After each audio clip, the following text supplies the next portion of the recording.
Okay, YouTubers, this is the Angry Prepper. So today's video, when's enough going to be enough?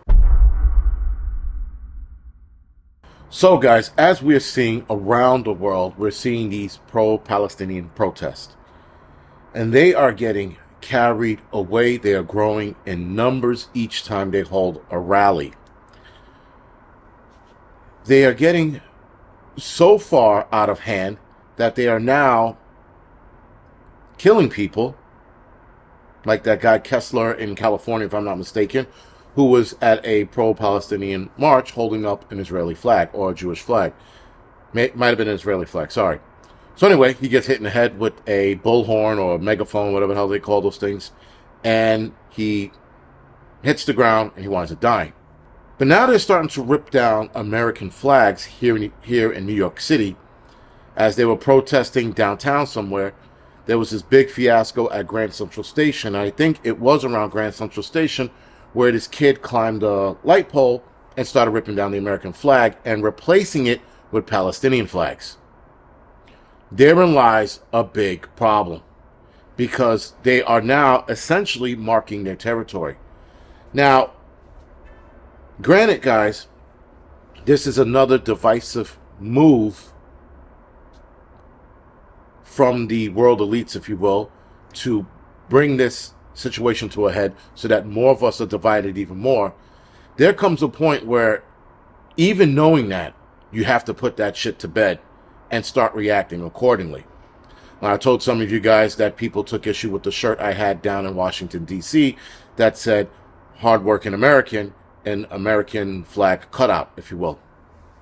And they took issue with that, just making faces and turning their faces up and or staring.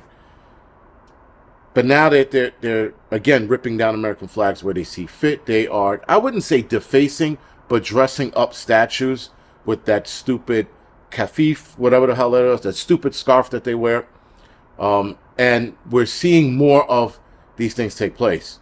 Now, defacing, guys, the reason why I say it wasn't really defacing is because when you deface something, it's almost permanent, right? So either you spray paint it or you take a grinder to it and then you damage it. They just put a scarf and a flag in its hand. I'm like, that's not really defacing, but whatever.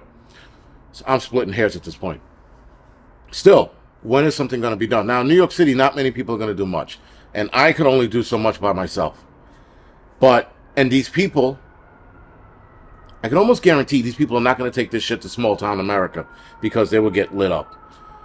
But when you let these people carry on the way they are and they keep throwing tantrums the way they are, and you allow these tantrums to go unchecked because they are getting arrested, or sorry, they're getting detained and then they're being let go.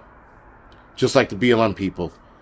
When you have these tantrums go unchecked, it only gets worse. And we're seeing it get worse because the violence is getting worse.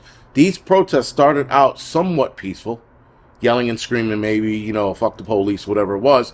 But now they're taking it to a whole new level like they did at Grand Central Station yesterday. Now, somebody was asking me, are you going to go down there and film it? No, I was at work. Had I been off, I'd have went down there to film it. But I'm pretty sure I'd have probably gotten beaten up. Just because the next shirt I would have wore would have definitely got me beaten up. And I'm going to wear this shirt the next time I go to one of these rallies. We have to make a stand, and we have to take a stand at some point, because if you let these people continue to do what they do unchecked, it only gets worse. And shame on the NYPD for not standing up and giving these people their asses. They should be beating these people like crackheads in a whorehouse, stealing money. They should be going to war with these people. But instead, they're letting them act a fool, destroy shit, like they were kicking the door at Grand Central Station. Instead of letting them have it, they're just sitting there behind the doors like, okay, as long as they don't break through. Now, I had asked my son's mother what was going to happen next if they actually broke through the door. Were they going to attack the police?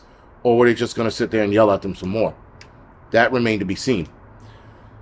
But if they would attack the cops, guys, they would have brought this to a whole new level. And unfortunately, again, I'm in New York. There might be 100 of me, and the other point something million are just fucking vaginas. They're not going to do anything about it. Some people are starting to do things about it, like protect themselves, especially if they're Jewish. And there are Jews and I give them a lot of props for this, wearing the Israeli flag, pin, or shirt, or what I stand with Israel, whatever it is, good for them. But there needs to be more of us doing that. I'm going to wear my American Infidel t-shirt to the next rally just because, fuck them. If some people say, why would you put yourself in that situation? Well, I'm going to be filming it. And secondly, I'm not going to let those fucking hacks tell me what I can and can't wear. Because, again, guys, with me wearing the hardworking American t-shirt that I had on and people were turning their faces up to it, they weren't at that point where they were going to say something. I thought one guy did. I stopped. I took my headphones out, and I was like, what'd you say? And he just looked at me with this blank stare. So he said something, but he didn't fucking finish what he was saying. And then I continued to walk off. But we're going to let these people tell us what we can and can't wear. They're taking their rally, which is their opinion, to a whole new level of violence by telling us what we can't say, what we can support, and what we can do. They're beating up Starbucks around the world right now because Starbucks is pro-Israel. And that's their right to be pro-Israel. It's their business. They could do what they want. Like their businesses that are pro-Palestinian. They could do what they want. Apple's going to have a big problem right now. A huge problem. Because there was a store in California somewhere, of course it's California, where 2 workers were wearing a pro-Palestinian flag. Now, while this is going on, if I was at the Apple CEO, I was like, no one's to wear pro-Palestinian anything or pro-Israel anything. We are neutral. If I was the Apple CEO, anybody who wears any of this shit is immediately dismissed and or suspended, and they can go home. That's me. And that's from a business standpoint. The Jason Charles standpoint, I'd be like, yo, just fucking be easy. Respect everybody's fucking decision to support what they support. We wouldn't support it. Because it's a business. If it was the fuck shit piss business, I'd be like, wear the Israeli flag. I support America. Whatever it is that pisses these people off, that's what I would do. But that's the Jason Charles fuck shit business. And that doesn't exist. Anyway, point is, guys, we can't let these people dictate to us what we're going to wear, what we're going to say, and who we're going to support. Fuck them. These people are guests in our country. Some of them are probably born here. The rest of them are guests in this country. We should be treating guests accordingly and kicking them out on their ass. And I have this video to say this. This shit comes to your town. This shit comes to your doorstep. Let them fucking have it. And you know what the fuck I mean by that.